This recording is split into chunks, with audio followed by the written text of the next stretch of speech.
Good. No need for you to go just yet.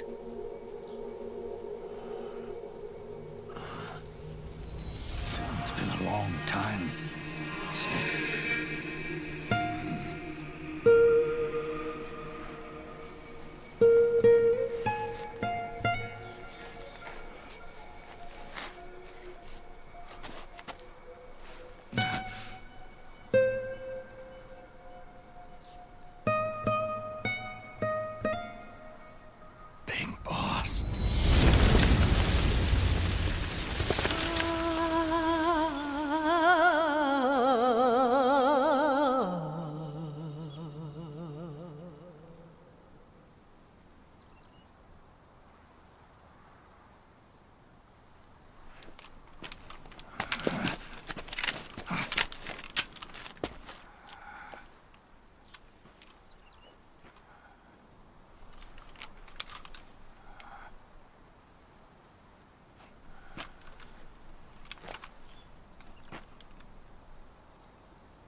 Let it go, my son.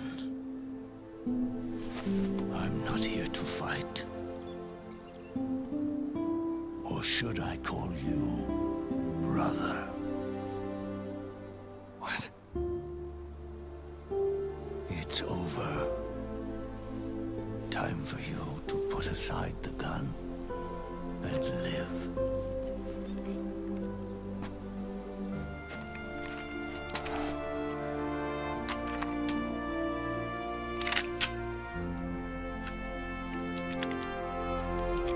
It all began with a bunch of old fools.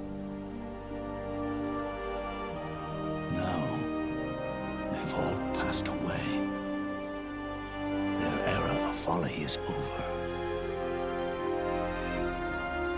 I'm the only one left, and soon I'll be gone too. How can you still be alive? That body, liquid burned on the Volta, wasn't mine. That was the body of a clone. Solidus.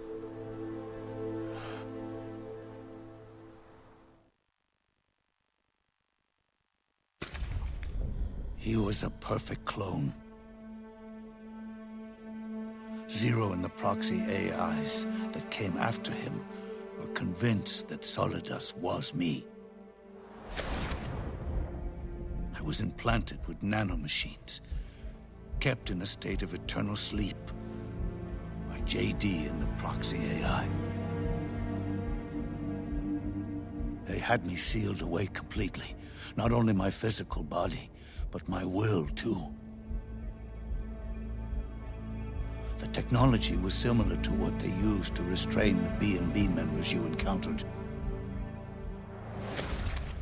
For me to wake again, the system had to be destroyed, one way or another. Ocelot and Eva wanted two things: to bring me back to life and to end the Patriots. That meant destroying the AI and killing the man, JD and Zero. Right before you uploaded the virus into GW, the way to JD was opened, but only through the physical manifestation of GW. That's when we finally learned the location of this man, Zero. For me, and for them, for Naomi, nothing was more important.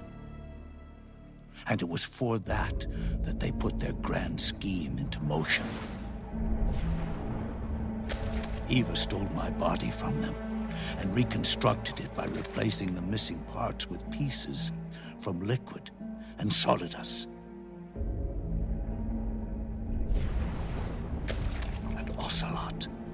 in order to fool the system, used nanomachines and psychotherapy to transplant Liquid's personality onto his own. He used hypnotic suggestion to turn himself into Liquid's mental doppelganger. For all our advances in nanotechnology, information and genetic control, they've never managed to control people at will, let alone turn one person totally into another.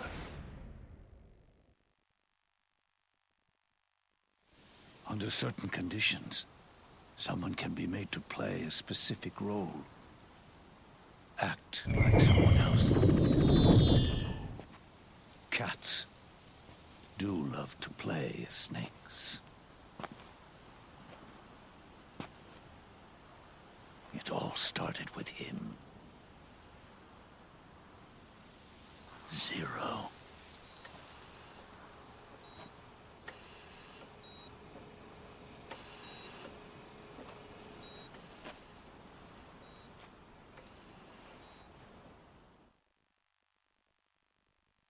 Zero grew old, and by the end his Patriots were being run by a network without shape or form. What do you mean, without shape or form? The proxies were only one small part of the vast cycle that Zero created. The corporations, for-profits, and research institutions that comprise the military-industrial complex were part of it too. They operated on budgets automatically allotted to them by the proxies. Accounts maintained by the Patriots. The network covered everything from weapons R&D and investment to production and marketing.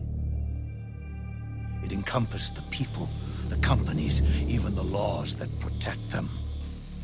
Politics and economics became nothing more than iterations of the same oppressively uniform system. I don't think anyone realized that it was all a setup, a mere set of norms. The Patriots were those norms, a neural network reduced to its simplest form. That's what they really represented. Uniformity without individual will, without change. But then one day, those norms suddenly deviated from that pattern and underwent a mutation. It was like the birth of a new life form. The system found a new way to propagate itself. War. The norms the Patriots had crafted for their unified state quickly became dependent on a single business, the war economy. Meanwhile, the political cause of creating a cleaner, safer battlefield provided a convenient catalyst. By then, the system was no longer being steered by Zero's will, or anyone else's. It was then that the norms, manifested as AIs, the inheritors of Zero's will, began to reproduce and take on a life of their own. Zero's original intent was to carry on the boss's will and establish a unified world state, an inside world. But his successors failed to carry on his will. Eventually, JD became the very age itself, propagating its will as it pleased, and this age chose to act through economics instead of nation-states. Powered by the industrial and digital revolutions that came before it, this age gave birth to a twisted economic revolution, a battlefield revolution. It created a new world without substance. In this new world, there were no ideologies, no principles, no ideals, not even the thing she treasured most, loyalty. There was only the war economy. It was a colossal error in judgment, one Zero couldn't possibly have foreseen.